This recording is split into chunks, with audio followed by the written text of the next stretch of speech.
Are we optimizing ourselves into a corner of bland, predictable experiences? And at what cost to genuine innovation? That right there is over-optimization killing everything you love. The more optimal our lives become, the less of a chance there is they'll ever be extraordinary. What is the KPI that means optimization? And for Netflix, in this case, is that optimization, making that better? And is that better for your users? Because optimization for me in Netflix is watching a movie I enjoy. How do you measure that? Sometimes human behavior will surprise you.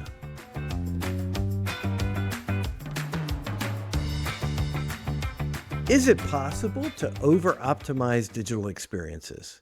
In a world where innovation appears to be giving away to optimize blandness, bleeding into everything from the shows we watch, the books we read, the social platforms we use, is there a risk of focusing too much effort on optimizing what are otherwise generic experiences versus creating truly innovative digital experiences? Welcome to the Frictionless Experience, the podcast where we lay waste to digital friction. I'm Chuck Moxley. And I'm Nick Paladino. Today, we're diving into a question that's been nagging at Nick lately. Have we hit peak optimization? Think about it. Your Netflix suggestions, your Spotify playlist, your TikTok feed, they're all perfectly calibrated to keep you scrolling, watching, and clicking. But when was the last time any of these platforms truly surprised you, made you think differently, showed you something unexpected? We're living in an era where algorithms are king and optimization is the holy grail. But here's the uncomfortable truth we all need to talk about. Are we optimizing ourselves into a corner of bland, predictable experiences? And at what cost to genuine innovation? Stay with me as we unpack this digital dilemma and explore whether it's time to throw a wrench into the well-oiled machine of optimization. Man, I like that you started with Netflix. I like that you started there because I literally just watched a video hours ago. It was just a YouTube short. And it was a tongue-in-cheek joke about how you spend more time looking for a movie on Netflix nowadays than actually watching a movie because all of these algorithms are just throwing you all over the place. And apparently there are some codes that allow you to search for certain categories or something like that. I don't know. I didn't vet the rest of the That's video. My wife. But she can sit there for 30 minutes trying to figure out what to watch. And then we run out of time to watch. That's when you start watching the movie and 15 minutes into it, it's a little bit slow to start. And by you're just... Yeah, exactly. And then all that time wasted. And I think one of the points when we get to optimization on Netflix is there's this general perception that it's any particularly good content, it has to have the ratings, which by the way is not new, right? That's how TV shows were done with Nielsen for 20 years or 30 years. But it's become so much more optimized and fine-tuned that a show to get on, you may end up with not a great show. Something that this really taps on for me is the idea, I say it often, and I've said it on episodes before, I'm sure, but optimization really goes after the lowest common denominator for experiences, especially. I mean, as you're thinking about this, what do you do if you are trying to optimize? Like, what are you actually doing? Is it just the KPI that you're pursuing? Are you literally just trying to get click-through rate? Are you literally trying to get, how often somebody reads the description of the movie? Like, what is the KPI that means optimization for Netflix in this case? Is that optimization, making that better? And is that better for your users? Because optimization for me in Netflix is watching a movie I enjoy. How do you measure that? And maybe you don't like the movie everybody else does. The outlier. Well, the outliers don't always make it on. If they don't get enough views, they get knocked off, right? Now, the impetus for this, what spurred this discussion were a couple of articles that you found. One was an article from Rohan Ghostwind in the Substack We the Black Sheep, and it's titled Over-Optimization is Killing Everything You Love, How Optimization is Destroying Sports, Art, Your Bank Account, and More. And then there was a second article in Medium by Xander Nethercutt that was titled, Is Optimization Ruining Innovation? Platforms are making us complacent, and here's why. So I'm curious, Nick, what stuck out about these articles and caused you to think about how this relates to over optimization of digital experiences? I think when you're talking about a digital experience and thinking about over optimization, when do you stop optimizing and when do you start fresh, right? So let's say you have a platform, it's a newish platform, but not the latest and greatest. When do you decide I'm done optimizing this and I need to just start over? Is it kind of like rearranging deck chairs on the Titanic in that case? Yeah.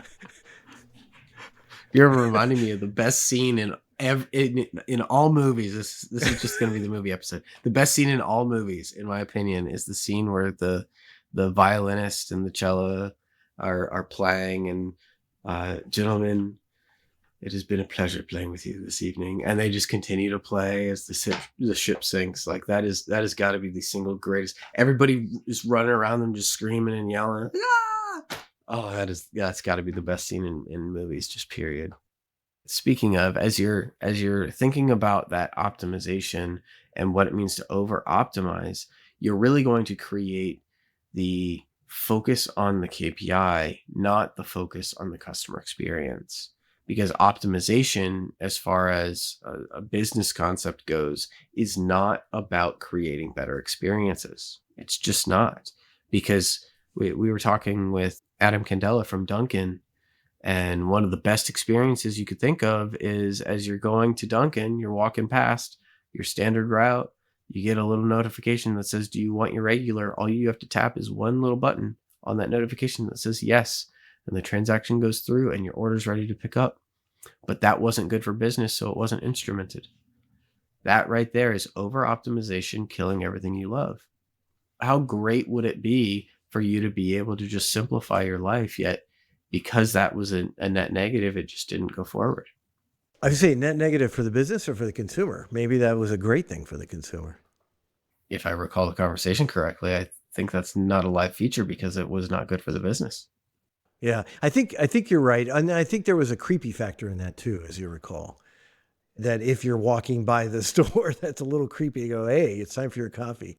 Kind of like Google in my car telling me every time I get in the car what my drive to is. It's guessing what my next destination is, and usually it's a place I go 100 times, like my house from my coffee shop.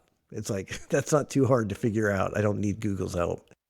As you kind of think about all of these different experiences and you think about everything around you just becoming optimized, I love that he brings in sports. I'm a big sports guy, especially baseball. Baseball is kind of the first. You think of Moneyball, you think of Billy Bean, you think of on base percentage. That is the heyday of great analytics. But now it's gone so far on the analytical side that you're prioritizing some really strange things in the game of sports. Just any sport really, but the game of baseball specifically, you could see somebody, there's a concept called the three true outcome, which basically is to say this person is going to always try to hit a home run and they don't care if they strike out. Striking out is not a bad outcome for them because they're always, every single pitch, they're trying to hit a home run. That's not true for everybody. For everybody, or rather, I should say that's not true classically. Classically, if you are in a hitter's count, you might be swinging big. But if you're in a pitcher's count, you might be playing defense at the plate and just trying to slap the ball, away so that you can stay alive. You might dribble a hit, you might get on base from speed, whatever it may be. But this three true outcome is creating a game where there's only three outcomes by a desired mentality. You hit a home run, you walk, or you strike out. That's it. Like that's those are the outcomes that they want. They don't want to pop out, of course.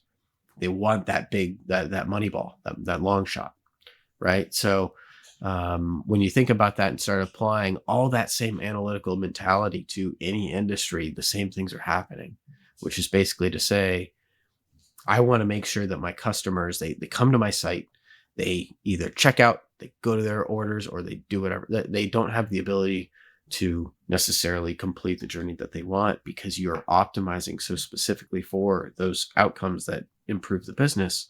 That could be something like, we talk about it all the time, product bloat. So as you optimize all these business KPIs, you might create a page that's so overwhelmed that many customers don't like it. But because the customers that have optimized phones, funny enough, I'm using optimized again, they have optimized phones on optimized connection speeds, on optimized this, on optimized that, and they have good experiences, but not everybody has good experiences. So the moment you go up to Blue Ridge, Georgia, and you have a connection that's running at 1 megasecond, that's going to slow you down so much that you can't even fundamentally use the application. That's what it really means. Over optimization is killing. So you have to really understand what all of your customers are and what everyone is doing with optimization to really understand what optimization actually even is in the first place. One of the premises in the articles was that optimized, homogenized experiences are hurting innovation. Do you agree with that? Yeah, I can see where that's going, because basically what it's saying is that there's more value to optimize than to try something fresh. That's kind of what I was getting at a little bit when you decide that optimization is not the game and starting over is the game. And what data point tells you that? Is it an industry benchmark that you're nowhere near because you expect to be close to it because some analyst says you should be? And therefore, let's scrap our site and let's go to React. Everybody's doing it. Now all of a sudden you go to React and maybe your KPIs are like for like, but everyone's like, no, this is the right direction, because now we can optimize React. So where is the innovation going? Because in everything that I just said, no one's out here trying to create something that new. They're just trying to follow the trends around them and be able to say, like, the innovation there would be the teams are saying, let's go to React, but React is not necessarily an innovative concept.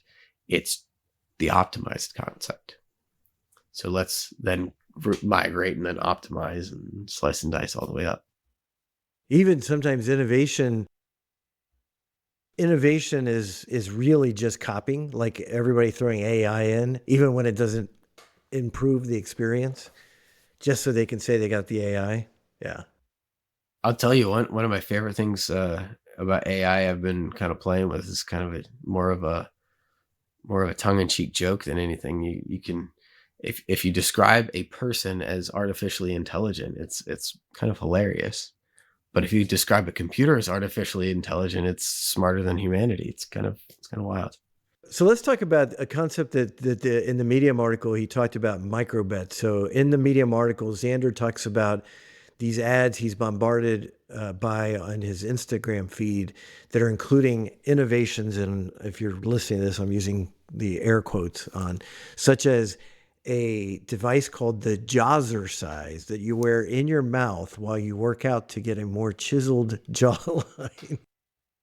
He argues that an innovation like this should serve as proof that society doesn't want to innovate. We've just become so scared of big picture thinking that all we do is make tweaks to our shoes, our pants, our jawlines, hoping that we profit without upsetting anyone. This is enabled by platforms like Facebook, Google, and Instagram. Micro-targeting is great because it works, and it works because the calculated bets it makes on who is most likely to purchase something are quite often right, which minimizes the potential for anyone to be upset. So I'm curious, with that kind of as the backdrop, how do you see that translating into how digital teams are optimizing their digital experiences? Yeah, like optimizing our jawlines. Like, I mean, Don't we all want I, that? I have a pretty good jawline, I think. I think. I haven't I given a think. lot of thought to my jawline, but now I am. My mind goes to personalization, and obviously, personalization is fantastic in a bubble. But that's where my mind goes when you talk about this, because as you're thinking about what it means to personalize an experience, like, I don't really care to have a personal experience other than, can you show the orders that I personally submitted? And when you try to go figure out, I saw a stat, I'm going to butcher it, but I saw a stat that said something like, with personalization, it identifies gender correctly 53% of the time. That's almost literally a coin flip, guys. Like, Right, right, right. that's about the chances you had to be right just by guessing. So So basically, as many times as they're right, they're wrong. exactly. So Yeah. why is that? Why is that helpful? Why is that 3% helpful for me? Because I'd rather you strip that personalization out and then I just have a very organic experience. I would much rather see, rather than you try to guess what I like, I would much rather see just industry trends. That is way more profound for me. So that's where I really kind of start thinking about that really fine tuning where you're thinking through a lot of these experiences. And again, I think personalization is great. I just think there are some aspects where you start thinking about it, and personalization really just means interaction history and not recommended products. I mean, recommended products, they absolutely benefit the brand, not the consumer. That is the core of impulse buying. It's kind of like the upsell opportunities when you're placing an online order for food or whatever. Do you want to add chips? Do you want to add a cookie? Do you want to add a soda? No, I just want the darn sandwich. I'll tell you what though, I will call out a piece of friction that I hit the other day because of exactly the experience you're talking about. It was on I believe Uber Eats, but it might have been DoorDash, but they're all effectively the same. But submit my order, I'm going through and I get that screen. And I wanted the extra fries. I was like, yeah, might as well just add the extra fries. I was like, whatever. This little add-on ad got me. Like, fine, you win. All right, I hit plus. It didn't add. And then on top of that, I went back. I tried to go back to where it was because I just wanted to, just back the last page. It didn't load the page again. Oh, because it So already given you the recommendations. It it probably gave me thought, the recommendations. It's done. right, It moved on. right. And so it didn't like actually go back. It wasn't like a real experience. Like it was just like this floating concept of an experience that it didn't want to give me again. And I was like, man, that's annoying. So I just didn't add my fries. I just dealt with the fact that I don't need extra fries. It's okay, Chuck. The analytics on that will be interesting because it'll look like, well, that upsell didn't work. When it did, it's the ability to actually take advantage of it that didn't work. Right. And it probably looks like I think those are called quick backs where you quickly hit the back. It'll probably look like one of those. So they'll take a look at the analytics and it'll say, oh, this person had a friction point. Their cart must not have rendered correctly, and they went back to their order. They're not going to derive the right piece of information. Then they're going to try to optimize their cart because that's what this data now says. So optimization is I optimizate, I think what I'm kind of talking myself into through this conversation is optimization is just the correct or incorrect interpretation of the KPIs that matter most to a brand. Well, and something I was going to touch on when you talk about personalization and the looking at historical to try to determine what you might be interested in, based on maybe past purchases. Sometimes you get that wrong, and I'll give you a human example of that. Um, we go to Chick-fil-A every so often. My daughter loves their lemonade. And so if we're headed somewhere, we may have eaten dinner, we may not have eaten dinner, it doesn't matter. We'll do the drive-through and she'll get the Chick-fil-A lemonade because it's so good. So we went through the drive-through the other day and the lemonade, and the guy stopped and goes, well, would you be interested in our brownie? We got this really amazing brownie. Now, that's such a weird, like, would you assume if all they're buying is a lemonade that they're going to want anything to eat or whatever, and especially like a brownie? But I was in the car and I'm like, a brownie, that sounds good. I could eat that later. So we bought the brownie. And I thought, how great of him to ask, because a lot of people go, they'd make that assumption. And I think the technologies are the same. They've never ordered that kind of thing. This is such a small order. They're not going to want that as the add-on. You just never know. Sometimes human behavior will surprise you. Yeah, and this made me think about my recommendations. So I'm just using Amazon as my example. Like I haven't looked at this kind of stuff in a long time. Like it wants me to buy epoxy resin and epoxy hardener for the wood shop, some shampoo. It wants me to buy some batteries, a water filter, and paintbrushes. and liquid death, but specifically the severed lime flavor of liquid death. I do not drink flavored anything, like anything. I drink the plain of the plain. I want my tea unsweet, and I want my water still as the night. Interesting. So you don't feel like it's representing you. Maybe your wife was using the same account and she was searching for herself, because that happens to me all the time. It's plausible. You know what I do know is happening for sure. It happens more to her than me because she'll get watch ads all the time. She'll be like, "Why were you looking at this watch?" I'm like, "You're getting the ad, not me." And Yeah, the retargeting is it's not perfect. exposing me for sure. But it definitely has us connected somehow because if I look at a certain watch brand, then she'll start getting hit on Instagram for that watch brand. It's like clockwork. It's just IP address. I could see that. All right, so let's talk about taking risks in our digital experiences. And so, returning to that Medium article, Xander writes, the crisis of optimization then is not just that things become so good the need to take risks evaporates. It's that eventually our very ability to take risks disappears. Understood so well by the algorithms that once only guided us, we become fulfillment mechanisms for their determinations, relieved of our own volition. Clearly, we will never be as good as they are at determining what we want, which is kind of a nice add on to the conversation we just had. But thinking about the digital teams that you're working with today, what risk do you see them avoiding? And is that hurting their ability to innovate and differentiate? Yeah, I mean, the what risk they're avoiding is being wrong. Like, think about it, this. Also goes so tightly into the common concept of saying, "Hey, don't seek to prove your hypothesis; seek to test it." Everyone is out there to prove their hypothesis right now. It seems because so many products get deployed that don't validate towards its actual intended goal or guesstimation. So when you're talking about risk avoidance, it's basically to say, hey, let's make small changes and test the value there because that's low risk, right? If I want to do high risk, it's let's build a platform, and then once we have this platform built, let's go test it.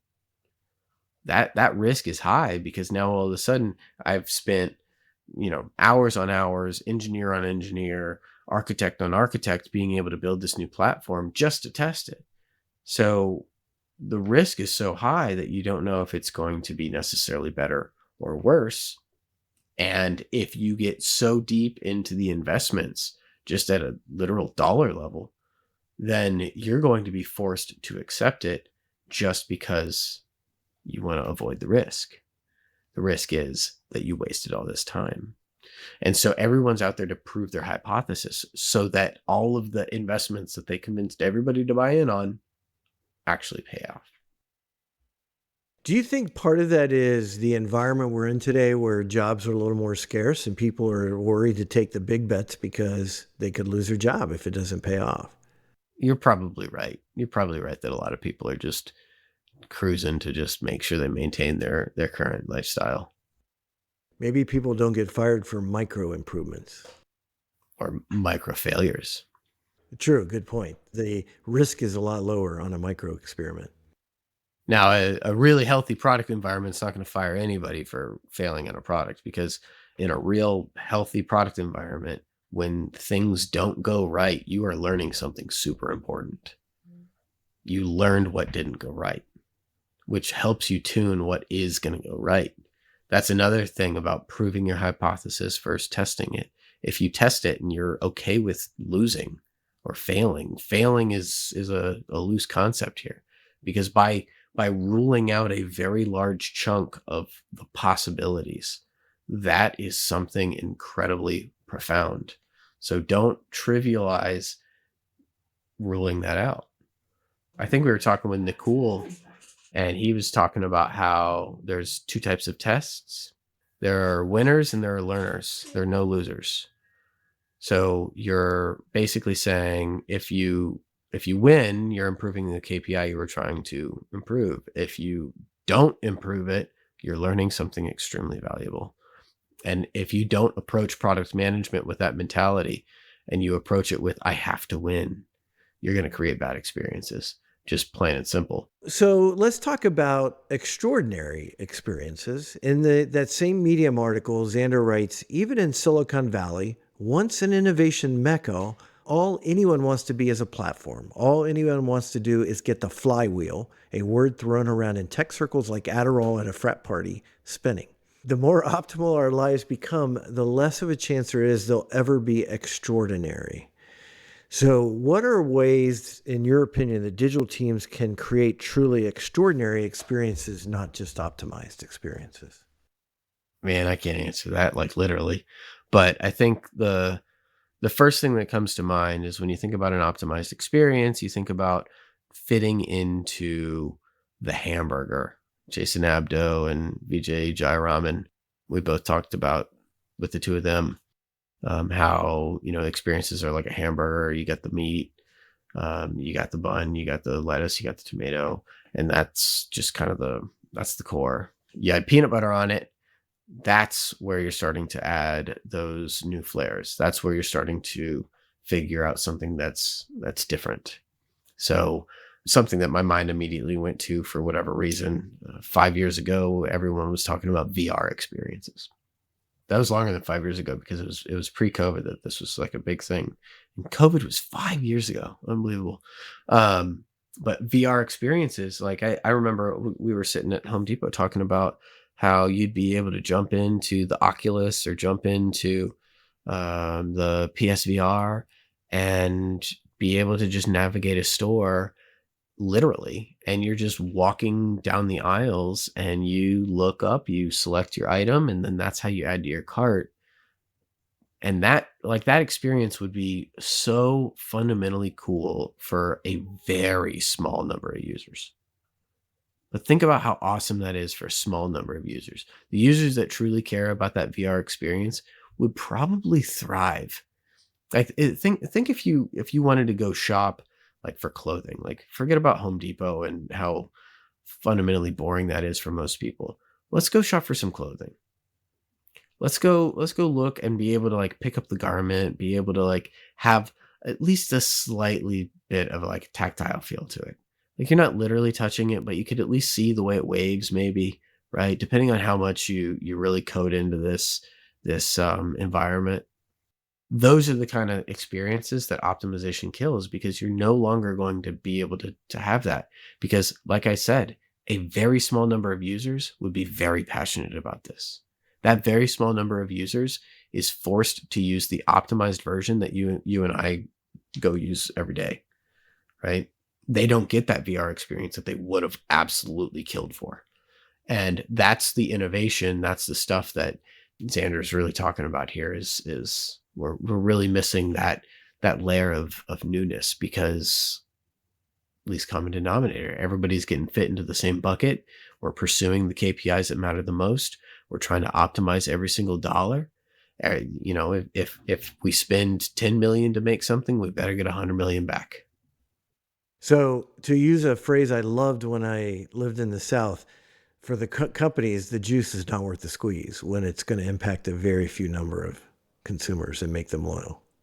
Yeah, but when the juice is extremely, decadent and delicious and is, worth at least trying once, like, I don't know, maybe we should do it.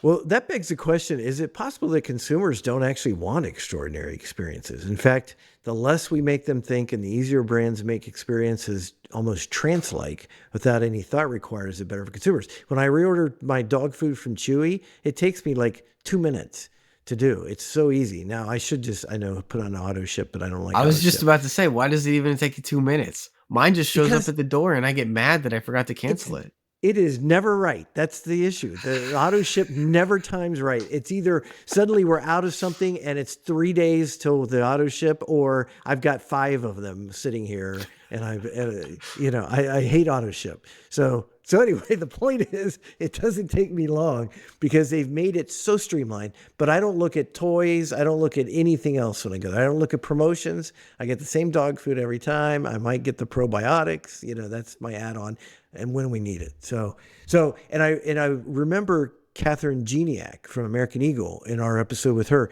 where she was talking about the norms we've come to expect from e-commerce sites when you deviate from the norms. Like instead of the hamburger menu in the mobile device, or instead of the buy now button being in a certain place, she's seen brands try to do something really radically different for a really radically different experience, and it doesn't test well because consumers going, what the heck? I can't find anything. I want it to be like the way it's always is. So is it possible that it's us passionate about the experiences that want to that object to optimization, and maybe the consumers are okay with boring, repeatable experiences?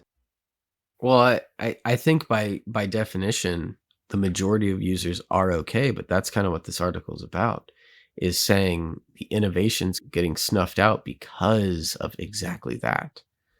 Because the least common denominator is the highest population, the biggest effectiveness for your entire audience. But that doesn't mean every single person in your audience is getting the ideal experience. And then that kind of begs the question, is a frictionless experience an optimized one? All right. Well, if you enjoyed this episode, don't forget to subscribe, leave a review, and of course, share it with a colleague. And as always, you can find Nick and me on LinkedIn. If you want to connect with us, I am at Chuck Moxley, and Nick is In Paladino.